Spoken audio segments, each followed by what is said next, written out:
So let's talk about the MCU that everyone loves so much. And I say that facetiously because everyone that I know that was into all the Marvel movies have all just about jumped ship after Endgame. And it sucks because it's always a good time when others are into what you're into and you can talk about it and nerd out. But I get it. I feel like I'm always the last one to jump ship, but that's because I have the opposite of commitment issues or, maybe bad taste in movies. I don't know. But here's my problem with the MCU.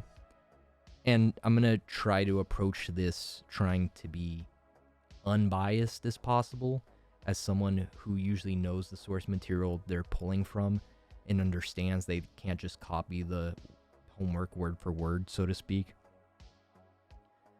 But it does bother me when they stray so far from the story and end up just fucking it all up. Like, take Iron Man 3, for example. For those of you who aren't familiar, the Iron Man movies, Iron Man 3, they introduced a character called the Mandarin, who's, I guess, supposed to be like his arch nemesis or something. And not to spoil too much, but I use the term introduced very loosely. And they took this cool villain and they basically just took a steamy hot shit in his mouth. And I kind of liked Iron Man 3, but again, sometimes I've been known to have shitty taste in movies. But that all being said, the reason I question if the MCU sucks is because a lot of money, planning, care goes into each of these movies. We're talking about Marvel Studios, who is owned by Disney, a billion-dollar corporation at this point. And whether the movies are interesting enough or whether they break box office records like Endgame or Infinity War did, are these movies objectively okay, right? Not amazing, but are they okay? If I'm comparing anything released after Infinity War to Infinity War, then yeah, I can see why the typical moviegoer who doesn't care much for comics thinking that all these superhero movies do suck now, Especially since not everybody knows the difference between Marvel and DC. It all kind of just blurs together for them, right? And I personally thought that most of Phase 4 content, like Doctor Strange 2, Thor Love and Thunder, Ant-Man 3, I thought they were okay. Not a ton of complaints, but they just weren't Iron Man or Captain America or even any of the Avengers movies. But that feeling isn't exclusive to Marvel movies. I feel that way about most movies in recent time. It's been what feels like a century since I've watched something in theaters that had me really entertained after watching it, like hyped after watching it. So my gripe isn't exclusive to Marvel Studios.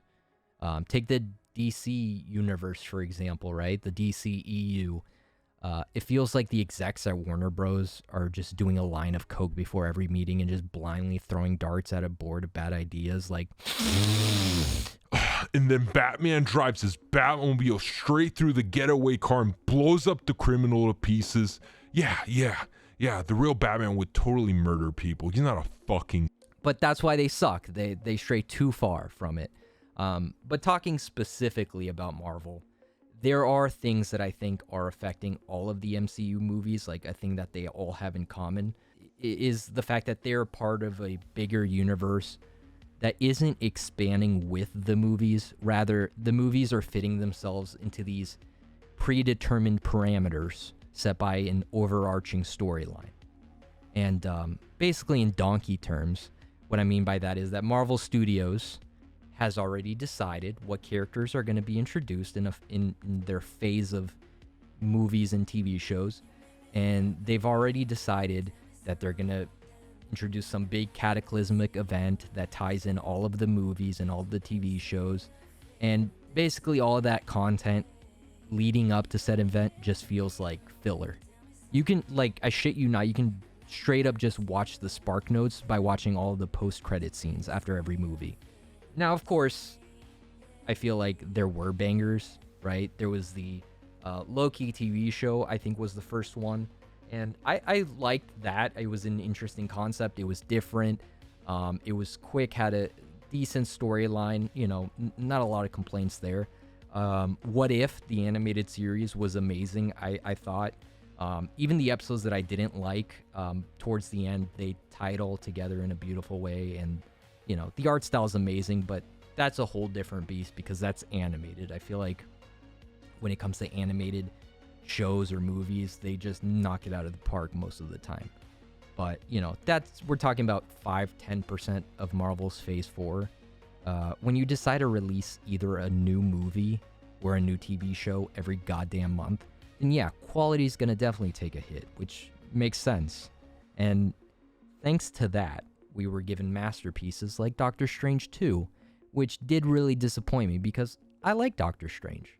3/4 of the way into Doctor Strange 2, my brain was just already tired from trying to figure out what the fuck the Illuminati contributed to the movie besides getting their backs blown out and immediately getting killed.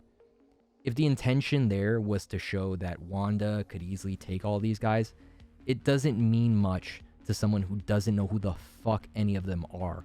I'm honestly curious how many people were just sitting in their seats watching this, just watching the witch from Avengers kill Jim Halpert. And I'm not really sorry if I'm spoiling anything here because, again, spoilers are in the title of the video and because I'm doing you a favor, so. But I'll admit, Doctor Strange 2 was not that bad. Not when they've made worse content than that. She-Hulk, for example. I was super excited because they brought back Tim Roth as Abomination, and I love the character from the Hulk movie. In fact, I just rewatched it recently, thinking that, it's one of those situations where the way you remember it is completely different than how it was. A lot of movies you watch, you think it's amazing, and then years later you watch it again and you're like, oh, that was horse shit. But yeah, especially after watching the last episode of She-Hulk, I felt like I willfully chose to let someone fist me with sandpaper. It felt like they spit on me and said, fuck you for watching and you better come back. And you know what? I always do, baby. Because that's how much of a fucking nerd I am when it comes to this stuff.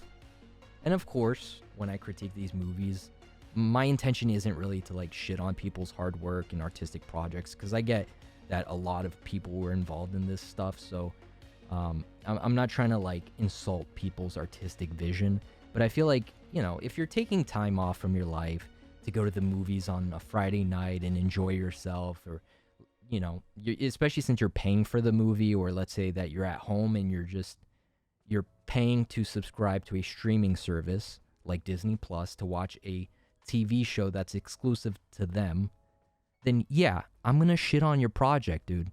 And you know what? I'm gonna drag your mother's name into this. And the worst part is, she probably doesn't even deserve it. But hey, that's on you, okay? No, but all jokes aside, in the grand scheme of things, it doesn't really matter. They're still going to rack in millions when Avengers and Secret Wars drops. This is just me being picky little fanboy. There's always going to be a movie or a show that goes hard and does well, like Spider-Man No Way Home. That was pretty good. And there's going to be the shitty ones. It just sucks because at this point, superhero movies, I feel like, have earned themselves sort of like a negative connotation. And again, I feel like that also has to do with the fact that not a lot of people know the difference between Marvel and DC. So, DC's shit-ass movies just sort of like get tossed in with the bunch. But yeah, and they've earned this negative connotation, and justifiably so. I mean, considering there's so many comic book movies and very few are actually memorable. But, we love us some capitalism because we want to get the most money for the least amount of work. All Disney has done is invested in the Marvel cash cow, whose udders are just unrecognizable remnants of what once was. And if you think Secret Wars will be the end of it, you are naive, my friends. Believe you me, Disney will continue to tug on the udder until it crumbles to dust in their hands. But that's as far as my take goes on the matter. We'll see if I change my tune a bit once they introduce Doctor Doom. At this point, they can introduce him as a cameo in fucking Avatar 3 or like Scream 12. I don't care. I really don't care how bad the movies are. Just, if Doctor Doom's in it, take my money.